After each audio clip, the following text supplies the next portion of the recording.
ఆంధ్రప్రదేశ్లో ఎన్నికల వేళ పురంధరేశ్వరిని బద్నాం చేసేందుకు జగన్మోహన్ రెడ్డి టీం భారీ కుట్ర పన్నిందా? జగన్మోహన్ రెడ్డి టీం పన్నినటువంటి ఆ భారీ కుట్రను భారతీయ జనతా పార్టీ పెద్దలు తిప్పికొట్టారా అంటే అవుననే సమాధానం ఇస్తున్నారు కొంతమంది రాజకీయ విశ్లేషకులు. ఇక ఇదే అంశానికి సంబంధించి మనతో మాట్లాడేందుకు ప్రముఖ రాజకీయ విశ్లేషకులు కృష్ణకుమారి గారు మనతో ఉన్నారు. మేడంతో మాట్లాడదాం. మేడం నమస్తే. మేడం నమస్తే. మేడం, ఆంధ్రప్రదేశ్లో ఎన్నికల వేళ పురంధరేశ్వరి గారిని బద్నాం చేసేందుకు జగన్మోహన్ రెడ్డి టీం భారీ కుట్ర పన్నిందని, కానీ ఆ కుట్రను భారతీయ జనతా పార్టీ పెద్దలు తిప్పికొట్టారు చాకచక్యంగా అంటూ కూడా ఒక వార్త ఇప్పుడు సోషల్ మీడియా వేదికగా చక్కర్లు కొడుతూ ఉంది. ఏంటి మేడం అసలు జగన్మోహన్ రెడ్డి టీం పన్నినటువంటి ఆ కుట్ర ఏంటి?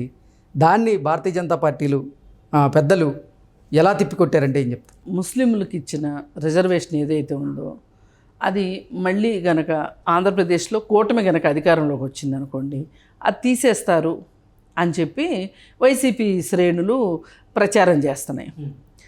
దీనికి ఏం చెప్తారు అంటే, కేంద్ర ప్రభుత్వం మోడీ ముస్లిం వ్యతిరేక కదా, అందుకని చెప్పి ఇక్కడ కూడా మీకు చంద్రబాబు నాయుడు బీజేపీ ఏమీ అధికారికంగా అధికారంలోకి రాదు కదా ఆంధ్రప్రదేశ్లో, వచ్చేది చంద్రబాబు నాయుడే కదా కూటమి ద్వారా. అంటే అందుకోసం అని చెప్పి ఏంటంటే వచ్చారు అంటే కనుక మోడీ పాలసీని ఇక్కడ కూడా అమలు చేస్తారు, ముస్లిమ్స్కి రిజర్వేషన్ లేకుండా పోతుంది అని చెప్పి ముస్లిం మైనారిటీ ఓటుని తెచ్చుకునే తాపత్రయంలో వీళ్ళు ఈ దారుణానికి ఒడిగట్టారని చెప్పచ్చు. అసలు పురంధరేశ్వరి నేను ఎక్కడ అనలేదు మొర్రో అంటుంది. మేము అసలు అందరూ మాకు సమానమే, సబ్కా సాత్ సబ్కా వికాస్ అని చెప్పి మా నినాదము. అలాంటి మేము ఇలా ముస్లింకి ఉన్న రిజర్వేషన్ని మేమెందుకు తీసేస్తాము అనే ఉద్దేశంతో వాళ్ళు చెప్పారు. కాకపోతే దీనికి అసలు నాంది ఏంటి అనేది కూడా మనం ఆలోచించుకుంటే, ఇప్పుడు చంద్రబాబు నాయుడికి బీజేపీ తోటి పొత్తు ఇష్టం లేదు, అసలు పవన్ కళ్యాణ్తో కూడా ఇష్టం లేదు. కానీ పవన్ కళ్యాణ్ చూరు కింద నిలబడి మొత్తానికి ఎట్లయితే పొత్తుని సంపాదించాడు. దానికి తోడు ఈ పురంధరేశ్వరి వల్లనే అసలు బీజేపీ తోటి పొత్తు వచ్చింది అనేది వైసీపీ వాళ్ళ ఉద్దేశం. అందుకని ఏంటి, వీళ్ళు మొదటగా ఏమన్నారు, మొన్నటి వరకు పవన్ కళ్యాణ్ని బాగా తూర్పారబట్టారు. అసలు ఈ పవన్ కళ్యాణ్ అనేవాడిని చంద్రబాబు నాయుడికి దూరంగా పెట్టి ఇద్దరు కలిసి పోటీ చేస్తే వీళ్ళు పబ్బం గడుపుకుందాం అనుకున్నారు. అలా కుదరలేదు. వాళ్ళిద్దరూ కలిసే పోటీ చేస్తున్నారు. వీళ్ళిద్దరూ కలిసి పోటీ చేస్తేనే ఎట్లా కొట్లా మనం నెగ్గుకొద్దాము అని వైఎస్ జగన్మోహన్ రెడ్డి అనుకున్న సందర్భంలో మూలిగే నక్క మీద తాటిత్తు పడ్డట్టు ఇప్పుడు పురంధరేశ్వరి వచ్చి ఏం చేసింది, మరిది గారికి మరిదే కదా చంద్రబాబు నాయుడు. అందుకని ఎట్లా కొట్లా చంద్రబాబు నాయుడిని మళ్ళీ ఒక్కసారి గట్టెక్కించాలి అనే ఉద్దేశంతో ఇప్పుడు ఈ పవన్ కళ్యాణ్ డోసు కూడా సరిపోదేమోనని చెప్పి మరి కాస్త డోసు పెరిగే విధంగా బీజేపీని కూడా లాక్కుని వచ్చింది. వీళ్ళిద్దరికీ సంధి కుదిర్చింది పురంధరేశ్వరి అనే ఒక కోపం వీళ్ళకైతే ఉంది.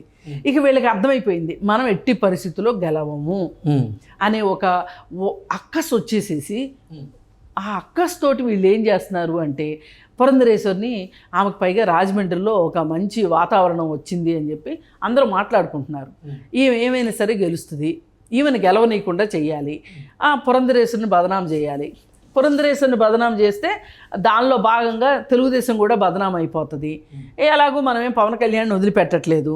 ఇప్పుడు కూడా నిన్న మొన్న ఎవరో ఒక స్టేట్మెంట్ ఏమి ఇచ్చారు అంటే, ఆయన పిఠాపురంలో ఇల్లు ఏదో గృహప్రవేశం చేసుకుంటున్నాను అని చెప్పి పవన్ కళ్యాణ్ చెప్తే, ఈయన మూడో భార్య రష్యా పారిపోయింది, భార్య లేకపోకుండా గృహప్రవేశం ఏంటి అని చెప్పి వైసీపీ నాయకులు ఒకళ్ళు మాట్లాడారు. వీళ్ళకి ఏంటంటే ఎంతసేపు వేరే వాళ్ళ మీద బురద జల్లి మాకు బురదలేదు చూడండి అంటున్నారు. రెండో వాళ్ళు పనికిమాలినోళ్ళు కాబట్టి మేము పనిమంతులు అని చెప్పుకుంటున్నారు. వాళ్ళు పనికిమాలినోళ్ళు పనిమంతులు పక్కన పెట్టు, నీ పనితనం ఏంటో చూపించు. ఇప్పుడు రెండో వాళ్ళ లోపాలతోటి నువ్వు గొప్పవాడే అవ్వండి, నీ దగ్గరున్న నైపుణ్యాలతో నువ్వు గొప్పవాడి అవుతావు. ఇప్పుడు నీకు నైపుణ్యం లేదు, నీ ప్రత్యర్థికి నైపుణ్యం లేదనుకోండి, నీ ప్రత్యర్థికి ఎక్కువ నైపుణ్యం లేకపోతే కదా నీ నైపుణ్యం బయటకు వచ్చేది. అట్లా కాకుండా ఇద్దరూ నైపుణ్యం ఉన్న వాళ్ళు అయ్యి ఇద్దరూ పోరాటం చేసి గెలిచినవాడు కదా అసలు విజేత. అది ఎందుకు వీళ్ళు ఆలోచించట్లేదు అర్థం కావట్లేదు. ఎంతసేపు రెండోవాడిని పనికిమాలినవాడిని చేసి రెండోవాడిని వెధవాడిని చేసేసి రెండోవాడి తప్పులు వెతికి వీళ్ళు గొప్పడం అవుదాం అనుకుంటున్నారు. ఇప్పుడు మనం పోల్చుకోవాల్సి వస్తే ఎవరితో పోల్చుకుంటామండి? మనకంటే శక్తి సామర్థ్యాలు ఉన్న వాళ్ళతో పోల్చుకుంటామా? మనకంటే తక్కువ శక్తి సామర్థ్యాలు ఉన్న వాళ్ళతో పోల్చుకుంటామా? శక్తి సామర్థ్యాలు ఉన్న వాళ్ళతో పోల్చుకుంటేనే కదా మన శక్తి సామర్థ్యాల విలువేంటో తెలిసేది, మన వాడేంటో వేడేంటో తెలిసేది. ఇప్పుడు 100 మార్కులకి ఎవరికన్నా 60 మార్కులు వచ్చినాయండి, 62 మార్కులు వచ్చి నేనే ఫస్ట్ అంటే ఎట్లా కుదురుతుంది? 60 మార్కులు వచ్చినోడి కంటే నీకు 2 ఎక్కువ వచ్చినాయి కాబట్టి నువ్వు ఫస్ట్ కావచ్చు. కానీ వాళ్ళు 60 మార్కులు రావటం 62 మార్కులు రావటం ఏం గొప్ప? 100కి 100 వస్తున్న కాలం ఇది. అవును. ఇప్పుడు నువ్వు ఫస్ట్ రావడం ఇంపార్టెంట్ కాదు, నీ టార్గెట్ ప్రకారం నీకు ఎన్ని మార్కులు వచ్చినాయి అనేది ఇంపార్టెంట్. నువ్వు 90కి టార్గెట్ పెట్టుకున్నావా, 100కి 90 రావాలని నీ టార్గెట్ నువ్వు రీచ్ అయ్యావా, అది వార్త. అంతేగాని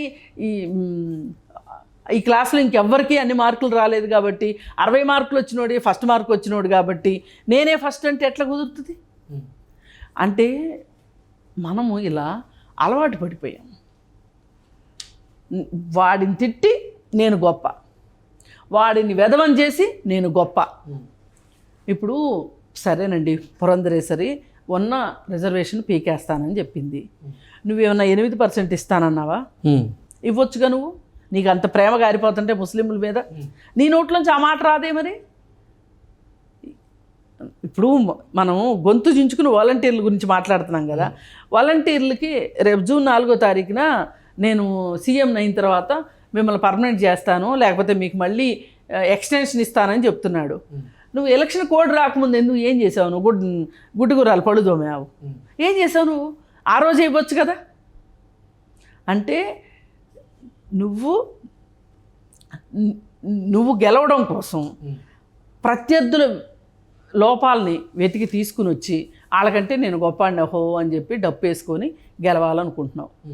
కానీ ఇక్కడ అసలు ముస్లింలు రిజర్వేషను ఇవన్నీ పక్కన పెట్టేయండి. అక్కసంతా ఏంటి అంటే ఇవాళ బీజేపీ, మాతో ఉండాల్సిన బీజేపీ చంద్రబాబు నాయుడు వైపుకి వెళ్ళింది. ఓకే. ఎందుకు వెళ్ళింది? పురంధరేశ్వరి సయోధ్య వల్ల, ఆమె చేసిన సయోధ్య వల్లనే వెళ్ళింది. ఆమె ఈ మొత్తానికి కారణం. రేపొద్దున మేము అధికారం కోల్పోయిన దానికి కారణమే ఆవిడ. అంతేగాని నాకు చేత కాలేదు, నేను అమరావతి కట్టలేదు, నేను పోలవరం కట్టలేదు, నేను ఇంకొకటి చేయలేదు అని అనుకోడు జగన్మోహన్ రెడ్డి. నాకు అధికారం పోయిందంటే కారణం ఏంటి? ఇదిగో పురంధరేశ్వరి తెలుగుదేశంతో బీజేపీకి పొత్తు పెట్టించింది, అందుకు నేను ఓడిపోయాను అనుకుంటాడు. అందులో భాగంగానే మనం ఈ వ్యాఖ్యలను చూడాల్సిందే తప్పితే వేరే విధంగా కాదు. ఓకే.